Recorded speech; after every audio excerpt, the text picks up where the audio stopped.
Hey, quick question. Yeah? Have you ever been in a situation where you really needed help, but you just didn't say anything? Hmm. Yeah, more than once, actually. Right? You know you should ask, but something just stops you. Yeah, I know exactly what you mean. It's weird.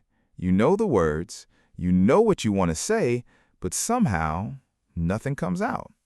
Exactly. It's like your mouth suddenly stops working. And then 5 minutes later, You think of the perfect sentence. every single time. And honestly, that's what we're talking about today. Yeah. Today, we're learning simple English phrases you can use when you need help but don't know what to say. Real situations, real conversations, real English. Because sometimes the hardest part isn't English. It's confidence, Fear of making mistakes, fear of sounding awkward. or fear that people won't understand you. Exactly. But here's the thing. Most people aren't judging you. They're usually trying to help. That's true. And when you finally ask for help, most people are actually happy to respond. So today, we'll practice useful phrases for those moments. Like when you're lost, When you don't understand something, when you need directions, when you need information. or when you're simply stuck and don't know what to do next. And don't worry, you don't need advanced English. You don't need perfect grammar You just need a few simple phrases. and a little bit of courage. So let's start with one of the most useful phrases in everyday English. A phrase you'll probably use for the rest of your life. Let's dive in. Okay, imagine this. All right, what are you thinking about? You're in a new city for the first time. Everything feels different. The streets, the signs, the people, even the air feels different. Yeah, exciting, but also a little overwhelming. Exactly. You're walking around trying to look confident. Even though you have absolutely no idea where you're going. Right. Then suddenly your phone loses signal. Uh-oh, No internet, no maps, no GPS, nothing. that's bad. And now you're standing in the middle of an unfamiliar place thinking, okay, I need help. Seems simple enough. But for some reason, you still don't ask. Yeah, a lot of people do that. Why? Because asking for help can feel uncomfortable, especially in another language, That's true. You don't want to make mistakes or sound awkward. or bother someone. Exactly. But here's the good news. You only need one simple phrase. Really? Yep, one phrase can start the entire conversation. Okay, now I'm curious. The phrase is, "Excuse me, could you help me?" That's it? That's it. Simple, polite, natural, and native speakers use it all the time. Let's hear it one more time. "Excuse me, could you help me?" So, if I'm lost in a new city, That's a perfect situation to use it. what happens next? Let's listen to a real example. Sounds good. But here's the funny thing. What is it? You don't need a complicated sentence. No? Not at all. You can start with just two words. Really? Yep. Excuse me. Does it? That's it. Excuse me. And those two words do something important. What's that? They get the other person's attention politely. So I don't need a perfect question right away? Exactly. Just start. Okay. Let me try. Excuse me, can you help me? Perfect. That's something native speakers hear every day. Wow. That sounds way easier than I expected. Because it is. The hardest part is usually saying the first two words. Not the whole conversation? Nope, just the beginning. Interesting. Let's imagine you're standing in that new city. You need directions. What would you say? Excuse me, can you help me? Sure. What do you need? I'm trying to find the train station. No problem. It's just down the street on your left. See? That wasn't scary at all. Exactly. Most conversations are much easier than they seem in your head. I think that's the real lesson. Yeah, people aren't listening for perfect English. They're listening for your meaning. Okay, but what about school? What about it? Like when the teacher is explaining something and you just don't get it. Yeah, and everyone else is nodding like it makes perfect sense. Exactly. Meanwhile, I'm just sitting there thinking, what is everyone talking about? I've been there. So, what are you supposed to do? Just sit there and hope it suddenly makes sense? No. Ask. That sounds easy when you say it. Because it is. Okay, then what do I say? Start simple. Sorry, I didn't get it. Sorry, I didn't get it. Then add, can you say it again? Can you say it again? Perfect. That's a sentence students use every day. Really? Absolutely. Let's imagine you're in class. Okay. So that's why the answer is divided by 3. Sorry, I didn't get it. Can you say it again? Of course, I said the answer is divided by 3 because there are 3 equal groups. Oh, okay, now I get it. See? Nobody got upset. Nobody laughed. The world didn't end. True. In my head, it always feels like a much bigger deal. Most things do. I think that's my problem. I spend more time worrying about the question than actually asking it. Exactly. And while you're worrying, the answer is usually just one sentence away. That's actually a good point.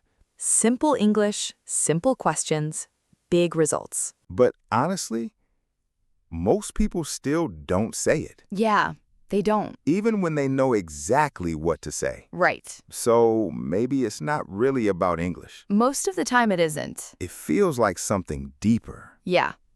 It's usually fear. Fear of being judged. Exactly. That little voice in your head saying, what if I sound stupid? Everyone has that voice, Even fluent speakers? especially fluent speakers. Really? Sure. Nobody likes making mistakes. So how do you get rid of that fear? You don't. You don't. No. You just stop waiting for the fear to disappear. Okay. That's actually a different answer than I expected. Think about it. Have you ever been nervous before doing something and then did it anyway? Yeah, lots of times. Exactly. Confidence usually comes after action, not before it. So you're saying I should speak first and feel confident later. Pretty much. That sounds backwards. Maybe, but that's how it works for most people. You know what's funny? What? I've spent more time worrying about English than actually speaking English. A lot of learners do that. And every time I finally ask a question, the conversation ends up being really simple. Because most real-life English is simple. Not textbook English. Real English. Like, excuse me. Exactly. Or, can you help me? Perfect. Or, sorry, I didn't get it. Another great one. Those aren't difficult at all. No, the difficult part is using them. And once you do, You realize nobody was judging you in the first place. yeah, that's actually true. Okay. Let's make it real.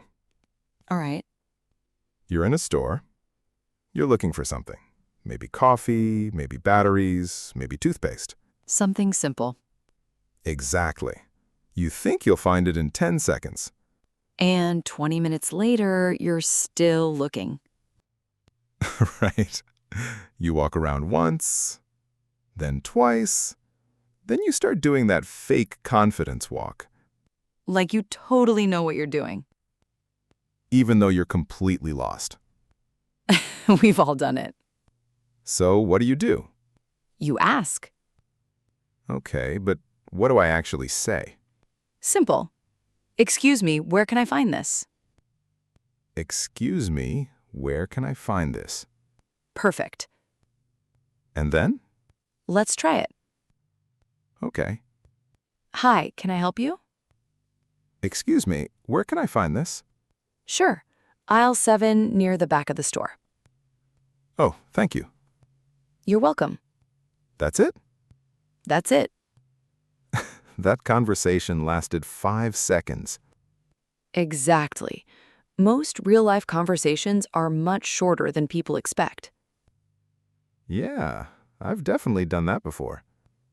Everyone has. The first question feels scary. The second one feels easier. The third one feels normal.